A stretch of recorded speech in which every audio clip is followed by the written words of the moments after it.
দুইজন বর্ণবাদীরা তোরা বিভিন্ন ভাবে চালাচ্ছে, এখন সমাজে চালাচ্ছে না। একজন ব্রাহ্মণ মন্ত্র পড়বে আর সবাই মিলিয়া যা কবে তাই আপনারা করবেন। ব্যাপারটা বুঝতে পারছেন?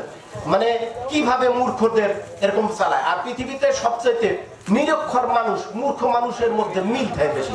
দেখবেন ওল্লাগুলো একসাথে আটে, গরুগুলো একসাথে আটে। তাহলে এই যে শিক্ষার যে একটা চিন্তা তাদের মধ্যে ঢুকে দিলেন। দুই, যখন গোপাল সাধুর বাড়ি যেতেন গুরুচাঁদ ঠাকুর, তখন একটা হরিণ এসে ওই গুরুচাঁদ ঠাকুরকে মানে গায়ে মাথা বুলাতেন। তখন সাইডের লোকজন বলতো কি সুন্দর হরিণ ঠাকুরের স্পর্শ করতেছে। এখন গুরুচাঁদ তাদেরকে বলতেন, আচ্ছা এই হরিণের চাইতে ছাগলও তো ভালো, তাই না? কেন ছাগল ভালো? ছাগলেরও 2 পা, হরিণেরও 2 পা, ছাগলেরও 2 শিং, হরিণেরও 2 শিং। মানে বলতেছে কেন ছাগল আর হরিণ, ছাগলের চাইতে হরিণ অবশ্যই ভালো, কিন্তু ছাগল তো খারাপ। বাকি ছাগল কেন খারাপ? বাকি হরিণ এত সৌন্দর্য, বাকি তাহলে মানুষের সৌন্দর্য বৃদ্ধি হয় কিভাবে, সেইটা তোমাদের চিন্তা করতে হবে।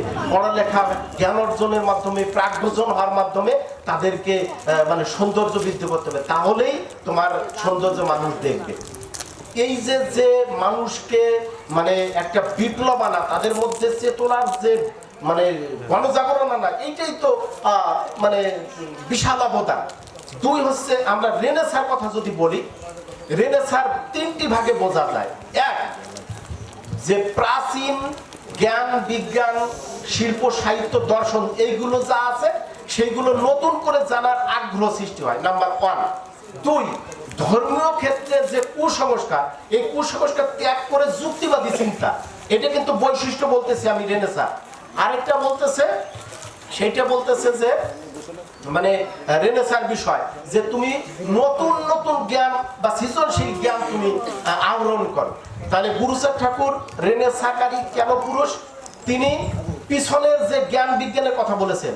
আমরা যদি পড়ালেখা করি, আমাদের উৎপলদা সেদিন ফেসবুকে স্ট্যাটাস দিলেন যে ঋগ্বেদে কোনো চতুর্বর্ণ নাই। আমিও দেখেছি ঋগ্বেদে বা বৈদিক যুগে কোনো এরকম চতুর্বর্ণ কোনো সৃষ্টি করে নাই, এটা পরবর্তীতে সৃষ্টি হয়েছে। তাহলে আমরা বই পড়তে গেলে আমরা পিছনের ইতিহাস জানবো যে আমরা আসলে কি জাতি ছিলাম, এই দেশের গঙ্গা রিডার ভূমিপুত্র কারা, এটা ইতিহাস না পড়লে তো আপনারা জানবেন না। যার কারণে এই গুরুচাঁদ ঠাকুর তিনি এই পড়ালেখার কথা বলে পিছনের ইতিহাস জানতে চেয়েছেন। 2 হচ্ছে, এই ধর্মীয় কুসংস্কারকে আপনার রাজা রামমোহন বলেন, ঈশ্বরচন্দ্র বিদ্যাসাগর, তাদেরকে কেন সমাজ সংস্কার বলতেছে? তারা এই মানে ধর্মীয় ক্ষেত্রে যে গোড়ামি কুসংস্কার সেইটাকে তিনি প্রোটেক্ট করেছেন, এই কারণেই তো সমাজ সংস্কারক বলে। তদ্রূপ এরা রাজা রামমোহন রায়, ঈশ্বরচন্দ্র পশ্চিম বাংলা কিন্তু কেন্দ্রিক, কিন্তু পূর্ব বাংলা কেন্দ্রিক যে এরকম একটা বিগ জেনারেশন এখন এই মানে অন্ধকারে রয়েছে, এই অন্ধকার থেকে মুক্তি দিয়েছে তো আমার গুরুচাঁদ ঠাকুর। তাহলে কেন তাকে হবে না?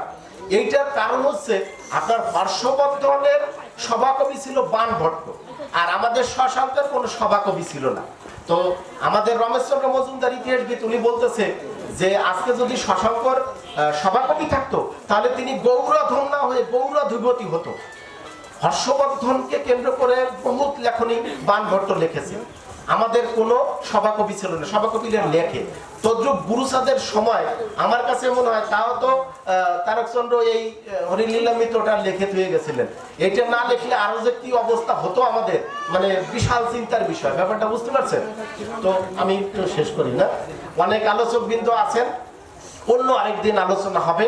তো আমার যে আলোচনার যে বিষয়বস্তু, এইটা আমার কাছে মনে হয় যে স্মার্ট সোসাইটি বা সুপার সোসাইটি বা আধুনিক শিক্ষায় ওই প্রেক্ষাপটে তৎকালীন সময়ে গুরুচাঁদ ঠাকুর যেটা চিন্তা করেছিলেন এটা আনবিলিভেবল, এবং তার মতো সাম্যবাদী সমাজ সংস্কারক এবং প্রবাদ পুরুষ এই ভারতীয় উপমহাদেশের আনপ্যারালাল, তার কাছে কেউ নাই।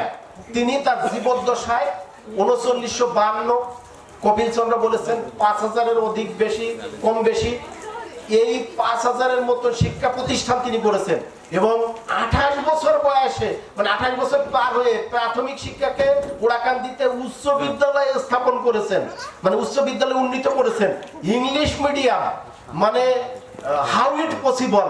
এবং সবচেয়ে বড় কথা, সেই সময় বর্ণবাদীরা এই ছেলে মেয়েদের শিক্ষা প্রতিষ্ঠানে গেলে ছোট ছোট বাচ্চাদের এমন ভাবে বেদ দিত, ও স্কুলে বেদের বাড়ির ভয়তে যায় নাই, তাকে ঢুকতে দেয় নাই, মক্তবে পড়ালেখা করেছে। মানে এই সমস্ত বিষয় চিন্তা করে দেখা যাচ্ছে যে এই একটা মানে পিছিয়ে পড়া মানুষকে এই উঠিয়ে আনার জন্য গুরুচাঁদ ঠাকুরের এই যে আন্দোলন, তার মধ্যে অন্যতম হচ্ছে এই শিক্ষা আন্দোলন। এই শিক্ষিত হয়ে আজকে গুরুচাঁদ ঠাকুরের হয়তো বা এই হাতে বুকের হাতটা একটু নিচের দিক নামতে পারে, কারণ এই যে তরুণ প্রজন্ম তার ঋণগুলো এখন শোধরানোর চেষ্টা করছে। জয় হরি বল, জয় হরি চাঁদ।